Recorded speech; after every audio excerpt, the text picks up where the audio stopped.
നമസ്കാരം, ഞാൻ മൃണാൾ. അങ്ങനെ ഇരിക്കെ ആലപ്പുഴയിൽ വെച്ചിട്ട് വാഴയിലയിൽ പൊതിഞ്ഞ് ഗംഭീര മസാല ചേർത്ത് സൂപ്പർ ഒരു മീൻ കിട്ടി. അവസാനം വന്ന മസാലയിൽ ലേശം ചോറ് ചേർത്ത് കഴിക്കുന്നതാണ് നിങ്ങൾ കാണുന്നത്. 80s കിഡാണ് ഈ ഹോട്ടൽ. ഞാനും അതെ. ഇവിടെ 2-3 മണിക്കൂർ മുമ്പ് പറഞ്ഞാൽ കിട്ടുന്ന ഗംഭീരമായ ഒരു താറാവിൻ്റെ ഐറ്റം ഉണ്ട് എന്ന് പറഞ്ഞിട്ടാണ് പോയത്. താറാവിനകത്താണ് പുട്ട്. പക്ഷേ 2-3 മണിക്കൂർ മുമ്പ് പറയാൻ മറന്നുപോയി. നമ്മുടെ റോഡ് വൈഡനിങ് വന്നപ്പോഴേ കണ്ടുപിടിക്കാൻ ബുദ്ധിമുട്ടായി മാറിയ ചില കടകളിൽ പെട്ടതാണ് ഇത്. കുഴപ്പമില്ല, ഗൂഗിൾ മാപ്പ് ഇട്ടാൽ മതി, കൃത്യമായിട്ട് മനസ്സിലായിക്കോളും. ഗൂഗിളിനറിയാലോ, നമുക്കറിയില്ലെങ്കിലും. നമുക്കൊരു സ്റ്റാർട്ടർ ഉണ്ടാക്കാം. അതിനിതാ നല്ലത്.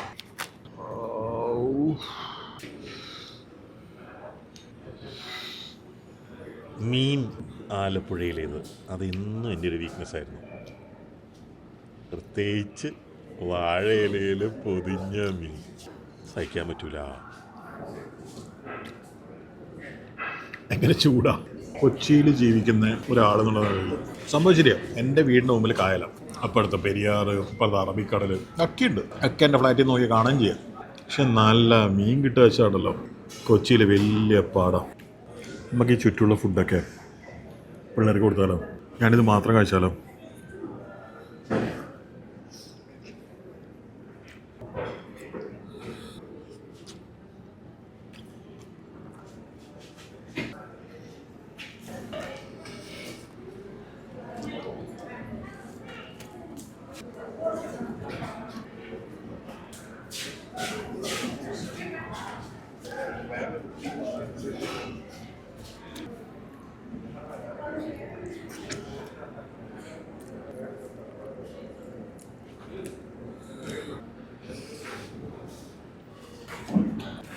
അങ്ങനെ പറഞ്ഞത് ഇതാണ് ഇതിൻ്റെ കോമ്പിനേഷൻ എന്നാണ്. Butter chicken. ഞാൻ അതിനെ എതിർക്കുന്നില്ല. ആയിരിക്കും, ഗംഭീരമായിരിക്കും, ഒരു വിരോധമില്ല. അതാണ് കോംബോ. റിയലി ഗുഡ്, ഒരഭിപ്രായ വ്യത്യാസമില്ല. പക്ഷേ യൂഷ്വലി എൻ്റെ കൂടെ ഇരിക്കുന്ന എല്ലാവർക്കും എല്ലാ ഫുഡും ഈക്വലായിട്ടാണ് വീതിക്കുക. ഇന്ന് ഇതിൽ നിന്നൊരു കഷ്ണം പോലും. കമോൺ, പൊറോട്ട കഴിക്കൂ. പ്ലേറ്റില്ലാതെ എനിക്ക് പൊറോട്ട കഴിക്കാൻ പറ്റില്ല. ഇതിൽ നിന്നൊരു കഷ്ണം കിട്ടുമെന്ന്.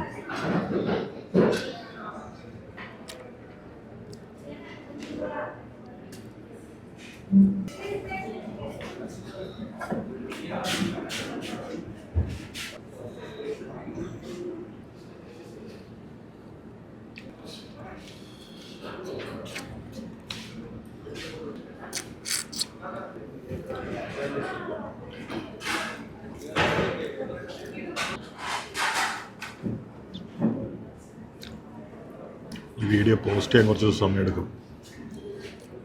മേ ബി ഒരാഴ്ച 2 ആഴ്ച. അതുവരെ ഒരിക്കലും മനസ്സിലാവില്ല ഇവരെന്താ മിസ് ചെയ്തതെന്ന്. എനിക്ക് ഇങ്ങനത്തെ സീൻ കാണുമ്പം നമ്മുടെ തച്ചിലെ അടുത്ത് ഉണ്ടോ പോലെ സിനിമകളിലെ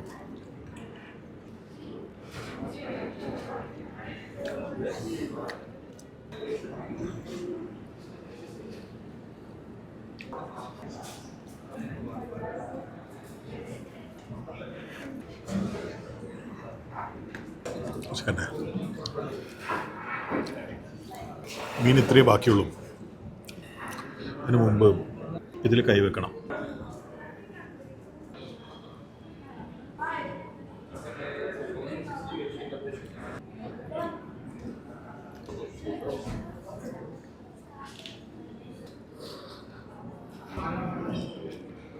നമ്മളെ പണിയിൽ ഫോക്കസ് ചെയ്യാം.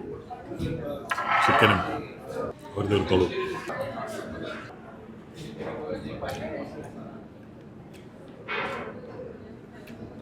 തല ഭാഗത്തെ പീസാണ്. അവസാനം എനിക്ക് നല്ല മീൻ കിട്ടിയത് വീട്ടിൽ പോയപ്പോൾ കിട്ടി. അതല്ലാതെ നമ്മുടെ നിജീഷും കോരപ്പുഴയെന്ന് പിടിച്ചോണ്ട് തമ്മി. അതുമല്ലാതെ അടുത്ത ചടങ്ങെന്ന് പറയുന്നത് ചില ചോറും പുളിശ്ശേരിയോ ഒക്കെ സൈഡിൽ വെച്ചിട്ട് അങ്ങ് അറ്റാക്ക് ചെയ്യുന്നതാണ്. എല്ലാവരും എല്ലാം കഴിച്ച് തീർത്തിട്ട് പോയി. പക്ഷെ ഞാൻ ചോറ് സംഘടിപ്പിക്കാതെ എങ്ങനെ പോവും എന്നുള്ളൊരു വിഷമത്തിലായിരുന്നു. സൈഡിൽ തൈര് വേണം. That's very important. അതിപ്പോൾ കുട്ടനാട്ടുകാരെന്ത് പറയും, ആലപ്പുഴക്കാരെന്ത് പറയുന്നൊന്നും എനിക്കറിയാൻ പാടില്ല. ഞങ്ങളുടെ നാട്ടിൽ ചോറും മീനും തൈരും അതിൻ്റെ ഒരു സാധനമാണ് കണ്ടാ.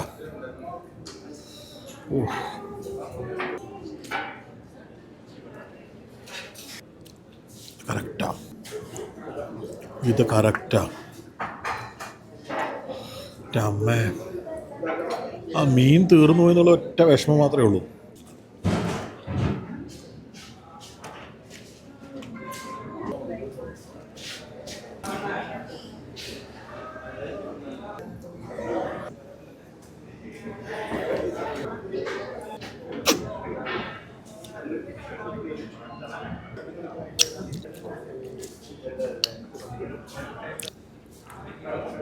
വന്ന സമയം തെറ്റിപ്പോയി തോന്നുന്നു.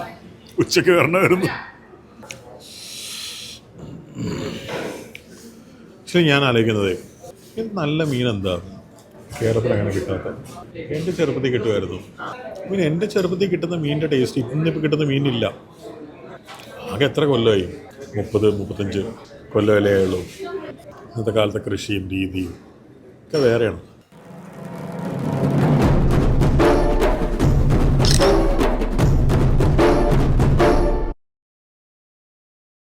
ഈ ഭാഗത്ത് പൊതുവെ റെസ്റ്റോറൻറ്റുകൾ മീനിൻ്റെ പേരും പറഞ്ഞ് യാത്രക്കാരെ വഞ്ചിക്കുന്നു എന്നുള്ളൊരു പരാതിയുണ്ട്. അതിനെക്കുറിച്ച് എന്താ അഭിപ്രായം? ക്വാളിറ്റിയിലുള്ള വ്യത്യാസമോ ഇതുപോലെ നിങ്ങളെപ്പോലുള്ള ആൾക്കാർ ചാനലിൽ കൂടെ കിട്ടുന്ന ഇതൊക്കെയോ ആകാം കൂടുതൽ അട്രാക്ഷൻ. അല്ല, കുഴപ്പക്കാരെന്നല്ല,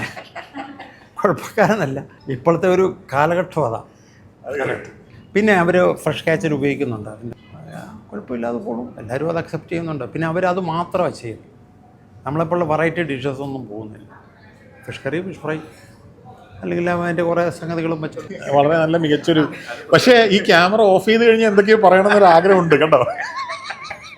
എടുത്തതിലൊക്കെ ഒരു 10-60 കൊല്ലം മുമ്പ് നിങ്ങളുടെയൊക്കെ കുട്ടിക്കാലത്ത് എന്തായിരുന്നു ഭക്ഷണം? വളരെ വിശേഷമുള്ള ദിവസങ്ങളാണ് ഈ താറാവൊക്കെ. ഏതെങ്കിലും ഒന്നുമില്ലെങ്കിൽ ഞായറാഴ്ച സൺഡേ ഒരു പ്രത്യേകതയുണ്ട്. സൺഡേക്ക് ഒരു പ്രത്യേകത ഉള്ള കാരണം ഞങ്ങൾ അവിടങ്ങളിൽ ബീഫല്ലേ, ഇവിടെയൊക്കെ ബീഫ് സൺഡേ മേടിക്കുന്ന ഒരു പ്രകൃതി ഞാനിവിടെ വന്നിട്ടാണ് കാണും. പക്ഷേ ഞങ്ങളിവിടെ അതിൻ്റെ അവൈലബിലിറ്റി അന്ന് ഇല്ലായിരുന്നായിരിക്കും, കുറച്ചൊക്കെ ഉള്ളൂ. പക്ഷേ നമുക്ക് അവൈലബിൾ ആയിട്ടുള്ള സാധനം താറാവാണ്. സൺഡേയിൽ ഒരു താറാവ് അടിച്ചിടും. അമ്മ നല്ല താറാവുണ്ട്, അമ്മ വളർത്തുന്നു ഒക്കെ ഉണ്ടാവും. അപ്പോൾ താറാവ് അമ്മച്ചി താറാവ് സ്പെഷ്യലായിട്ട് അന്ന് സൺഡേക്ക് ഉണ്ടാവും, യാതൊരു സംശയവും ഇല്ല. ഈ താറാവിൻ്റെ കൂടെ എന്ത് കഴിക്കും? ചോറാണോ കൂടെ കഴിക്കുന്നത്? നല്ല പാലപ്പവും താറാവും കൂടെ കഴിച്ചാൽ ഒരു ഇച്ചിരി ചോറും ഒക്കെ ഇട്ട് മീൻ വേവിച്ചും വെച്ച് ഒരു തോരനും ഒരു അച്ചാറും കാച്ചിയും വരും. എന്തൊക്കെയാണ് മീനുകൾ ഉണ്ടാവുക പഴയ കാലത്ത് ഒരു 50-60 കൊല്ലം? തോട്ടിൽ വെറുതെ ചൂണ്ടയിട്ട് കിട്ടുന്ന മീനുകളൊക്കെയാണ് അത്. ഈ പള്ളത്തി എന്നൊക്കെ പറയും. പള്ളത്തി കിട്ടും, നല്ല കുറുവപ്പരല് ചില സമയത്ത് കിട്ടും. അതൊക്കെ നമുക്ക് ലൈവ് ഫ്രഷ് കാച്ചിൽ നമുക്ക് പിടിച്ചിട്ട് നമുക്ക് കഴിക്കുന്ന ഒരു സിറ്റുവേഷൻ. പിന്നെ ഇവിടുന്ന് കടപ്പുറത്തുനിന്ന് ചിലപ്പോൾ നല്ല മത്തിയും ഒക്കെ ആയിട്ട് വള്ളത്തെ തുഴഞ്ഞു വരുന്ന ആൾക്കാരുണ്ട്. അന്ന് മീൻ കച്ചവടം വണ്ടിയൊന്നും ഇല്ലാത്തൊരു കാര്യം. അത് വലിയ വള്ളം ഉണ്ടായിരുന്നു. അന്നല്ല കൊച്ചുവെള്ളം, ചെറിയ അരിക്കച്ചവടവും. അതെ, എല്ലാം ഹോൾസെയിലായിട്ട് വരുന്ന ഒരു കാലം. അന്ന് എല്ലാ വീട്ടിലും ഇന്നിപ്പോൾ ഒരു കാർ ഉണ്ടെങ്കിൽ അന്ന് വെള്ളമുണ്ട്. ഞങ്ങൾക്കൊരു കൊച്ചു ബോട്ടുണ്ടായിരുന്നു, ഡീസൽ എഞ്ചിൻ ഉപയോഗിച്ചുള്ള ബോട്ട്. ആ ബോട്ടിലാണ് നമ്മൾ അത്യാവശ്യം ടൗണിലേക്കൊക്കെ പോകുന്നതും വരുന്നതൊക്കെ. കുട്ടനാട് മുഴുവൻ പാടശേഖരങ്ങൾ. ഈ പാടശേഖരം എന്ന് പറയുമ്പം പിന്നെ 100 ഏക്കർ 150 ഏക്കറുള്ള വലിയ പാടശേഖരം. അത് വറ്റിക്കുന്ന ഒരു സമയമുണ്ട്. വെള്ളം കയറ്റി കിടന്നിട്ട് അടുത്ത സീസൺ കൃഷി ചെയ്യുന്നതിന് മുമ്പ് വറ്റിക്കാൻ എന്ന് പറയുമ്പോൾ 8-10 മോട്ടോഴ്സ്, വലിയ മോട്ടോഴ്സ് 50 HP ഒക്കെയുള്ള മോട്ടോഴ്സ് ഇരുന്നുകൊണ്ട് പമ്പ് ചെയ്യും. ദിവസങ്ങളിരുന്ന് പമ്പ് ചെയ്തിട്ട്. അപ്പോൾ ഇതിൻ്റെ എല്ലാം വാതിക്കൽ വല കിട്ടും. അതിനകത്ത് നിറച്ച് മീൻ, ഈ പറയുന്ന കല്ലുമുട്ടി, പിന്നെ വരാല്, അല്ലെങ്കിൽ കരിമീൻ ഒക്കെ കയറി വരും. വാള എന്ന് പറഞ്ഞാൽ കുട്ടനാടൻ വാളയൊക്കെ ഉണ്ട്, നല്ല സപ്പോർട്ട്. അതൊക്കെ കയറി വരും. അത് മടവില കോൺട്രാക്ട് ചെയ്യുക ഓരോരുത്തർ. അന്നൊക്കെ കണ്ട പോലത്തെ ഒരു വാളയൊക്കെ ഈ അടുത്ത കാലത്ത് കണ്ടിട്ടുണ്ടോ? ആ കാലഘട്ടം പോയി. നമ്മുടെ ഇവിടുത്തെ ഇപ്പോൾ കുട്ടനാട്ടിലെ അന്തരീക്ഷം തന്നെ മാറിപ്പോയി. കാരണം ഞാനിവിടുന്ന് പണ്ട് കാലത്ത് ഇവിടുന്ന് ഒരു ദിവസം അല്ല 2 ദിവസം അവധിയിട്ട് കിട്ടുമ്പം ചുമ്മാ വീട് വരെ പോകുന്ന സമയത്തെന്ന് പറഞ്ഞാൽ അവിടെ തോട്ടിലിറങ്ങി അങ്ങോട്ടും ഇങ്ങോട്ടും 2 പതയൊക്കെ പതച്ചാൽ ഇവിടെ വരുന്നത് തിരിച്ച്. അന്ന് നമുക്ക് പതയ്ക്കാൻ വരും, നന്നായിട്ട് സ്വിം ചെയ്യാൻ. അത് കഴിഞ്ഞ് ഒരു കാലഘട്ടം കഴിഞ്ഞ് അങ്ങോട്ട് മാറി തോട്ടിലെ ഒഴുക്കുമൊക്കെ കുറഞ്ഞു. വെള്ളം വരവിൻ്റെ എല്ലാം പ്രശ്നങ്ങളായി കഴിഞ്ഞപ്പം കണ്ടമാനം. അത് കഴിയുമ്പം എൻ്റെ ബ്രദർ പറയുമായിരുന്നു, നീ ഇനിയും വെള്ളത്തിലിറങ്ങി നീന്തിയ പിന്നെ ഞാൻ നിന്നെ കൊണ്ട് ആശുപത്രി പോകേണ്ടി വരും. കറക്റ്റായിരുന്നു. വിഷത്തിൻ്റെ അമിതമായ ഉപയോഗം എല്ലാം വന്നിട്ട് കുട്ടനാടിൻ്റെ ഒരു അന്തരീക്ഷം മാറി. അപ്പോൾ അതിൻ്റേതായ മീനിൻ്റെ കുറവുകളും ഒക്കെ ഉണ്ടാവും. നാച്ചുറലായിട്ട് ഇപ്പോഴും ആഗ്രഹിക്കുന്നുണ്ട് അവർ. ഇപ്പോഴത്തെ തലമുറയ്ക്ക് അത് വേണ്ടെന്ന് വേണേൽ പറയാം. അവർ കൂടുതലും ഇപ്പോഴത്തെ പുതിയ ട്രെൻഡ്സൊക്കെ തപ്പിയാൽ പോകണം. നമ്മൾ ജങ്ക് ഫുഡിൻ്റെ കാര്യം പറഞ്ഞ പോലെ തന്നെ നമ്മുടെ സാധാരണ സ്റ്റീം ചെയ്ത പുട്ടോ ഇഡ്ഡലിയോ ഒക്കെ കഴിക്കാൻ പറഞ്ഞു കഴിഞ്ഞാൽ ബുദ്ധിമുട്ടാകുന്ന പിള്ളേരൊക്കെ ഉണ്ട്. മുഴുവൻ അത്രയും അപ്പം അവർക്ക് രാവിലെ വേറെ എന്തെങ്കിലുമൊക്കെ ആയിട്ട് വെറൈറ്റീസ് എന്തെങ്കിലും കറിയാൻ മതി. പക്ഷേ ഇതിന് ഒരു തിരിച്ചുവരവുണ്ട് എപ്പോഴും. ഇതൊക്കെ ഒന്നും ഇങ്ങനെ മറിഞ്ഞേച്ച് തിരിച്ച് നമ്മുടെ പഴയ പുട്ടിലും അതിലുമൊക്കെ ഹെൽത്തി ആയിട്ട് അന്ന് കഴിച്ചുകൊണ്ടിരുന്ന സാധനം ഇപ്പോഴും നമുക്കറിയാമല്ലോ സ്റ്റീമായിട്ടും കൂടുതൽ എഫക്റ്റീവാണ്. അപ്പോൾ ഇതിലേക്ക് തിരിച്ചു വരും. ഈ ഒരു ട്രെൻഡ് അങ്ങോട്ട് മാറി. ഇപ്പം നമുക്കറിയാമല്ലോ നാട് നീള കുഴിമന്തി അൽഫാം വല്ലാത്തൊരു ട്രെൻഡായി. ഇതിനൊക്കെ പ്രാദേശികമായ ചില പ്രാധാന്യങ്ങളുണ്ട്. ഇതിപ്പോൾ നേരം വെളുത്ത് വൈകുന്നേരം വരെ അൽഫാം കുഴിമന്തി എന്ന് പറഞ്ഞാൽ നടക്കുക കുറേ പിള്ളേർ. ഞാൻ ഇവിടെ തുടങ്ങിയിട്ട് ആ ഒരു സാധനം ഞാൻ അതിനകത്ത് കയറ്റില്ല. എന്തോ എനിക്കത് വേണ്ടെന്നൊരു തോന്നുന്നു. അത്രേ ഉള്ളൂ, വേറെ ഒന്നുമില്ല. നമുക്കൊരു താറാവ് അൽഫാം നോക്കിയാൽ നിങ്ങളുടെ കാലത്ത് നിങ്ങളുടെ കൂടെ ഉണ്ടായിരുന്ന ആളുകൾ അവർ ഇന്നത്തെ കാലത്ത് ഓരോ ഭക്ഷണം കഴിക്കുന്ന സമയത്ത് അവരെന്താ പറയണേ? ഇത് ഓക്കെ ആണെന്നാണോ അല്ലെന്നാണോ? അല്ല, നമ്മുടെ പ്രായവും നമ്മുടെ കാലഘട്ടത്തിലുള്ള അവരൊക്കെ വളരെ സാറ്റിസ്ഫൈഡ് ആയിട്ടാണ് നമ്മുടെ ഇവിടുന്ന് ഇപ്പോൾ ഉച്ചക്കത്തെ മീൽസ് കഴിച്ചിട്ട് അവർക്ക് ആ ഇലയിലിട്ടുള്ള ഊണൊക്കെ കഴിക്കുമ്പോൾ അതിൻ്റെ സംതൃപ്തി അവർക്കുണ്ട്. നമ്മൾ ഈ അടുത്ത് കോട്ടയം റൗണ്ട് ടേബിളിൻ്റെ ഒരു ഫുഡ് ഫെസ്റ്റ് ഉണ്ടായിരുന്നു. അവരെല്ലാ കൊല്ലവും ഒരു ധനശേഖരണം നടത്തുന്ന ഒരു പരിപാടിയാണ്. 5 ദിവസത്തെ പ്രോഗ്രാം നാഗമ്പടം മൈതാനത്താണ്. ഫുള്ളി സെറ്റാണ്. ഫേമസ് ആയിട്ട് ഹോട്ടൽസ് എല്ലാം അവിടെ വരും. അവരുടെ 5 ദിവസത്തെ പ്രകടനം അതാണ്. ഞങ്ങളെ ഇത്തവണ വിളിച്ച് ഞാൻ പണ്ടൊക്കെ എന്നെ വിളിക്കുമായിരുന്നു. ഇത്തവണ ഞങ്ങൾ പോയി. ഞങ്ങളെ വിളിച്ചെന്നാന്ന് വെച്ചാൽ ഫിഷിൻ്റെ സ്പെഷ്യാലിറ്റി മാത്രം ചെയ്തെന്നും മാത്രം ഇഡ്ഡലിയുടെ നമ്മൾ കാണാത്ത സൈസുകളൊക്കെ അവിടുത്തെ ഒരു ഇഡ്ഡലിക്കാരനുണ്ടായിരുന്നു. അപ്പോൾ എന്ന് പറഞ്ഞുകൊണ്ടുള്ള വെറൈറ്റീസ് ഞങ്ങളിത്തവണ ഫിഷുമായിട്ടൊക്കെ ഒരാൾക്ക് ഇവിടെ കുട്ടനാട് വന്നിട്ട് വേണമെങ്കിൽ ആസ്വദിക്കണം എന്നുണ്ടെങ്കിൽ പറ്റും. സുഖമായിട്ട് കഴിയും. എല്ലാ വെറൈറ്റി ഐറ്റവും.